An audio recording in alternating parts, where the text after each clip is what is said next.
Благодарам подпредседателят. Вработени од 2007 година и веќе се во заврши години на специализација и дел од нив веќе почнуваат и да работат во општата болница Струмица како специализанти.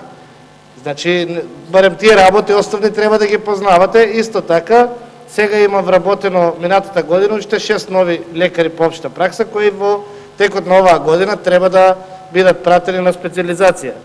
Кога сме кај кадровската политика, бројките не сакам да ги повторам со мојот колега Васил Пишев, меѓутоа вие имавте директор од 2004 до 2006 година педијатар, кој сега е напушти болницата, кој што беше педијатар и не прати ниту човек на специализација на педијатрија. И навистина тој проблем е жалостно во Струмица, во наредниот период ќе го имаме тој проблем со дефицит на кадри во таа област, меѓутоа верувам со новите специализации таа работа ќе се исправи.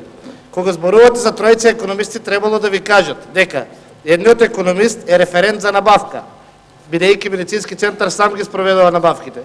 Вториот е економист за план и анализа и третиот е книговодител.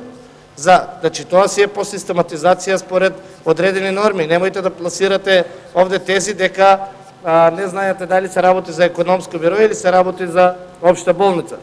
Кога спомнувате за енергетската ефикасност, јас ќе ви кажам само две бројки. Во 2006 година за загревање на општата болница Струмица годишно се трошија по 16 милиони денари. Оваа година, значи за 2011 година за загревање на општата болница Струмица се потрошени 7 милиони денари. Дали таа разлика од 9 милиони е дел во енергетска ефикасност или во помалку во џебовите на оние кои што ги земале за нив, јас не знам. Меѓутоа, бројката е една сурова категорија и покажува разлика од 9 милиони денари само заштеда во областа на загревањето. Исто така, сами признавте дека во Струмица фасадата на општата болница е завршена. Јас и вчера реков дека навистина прозорците се во фаза на менување.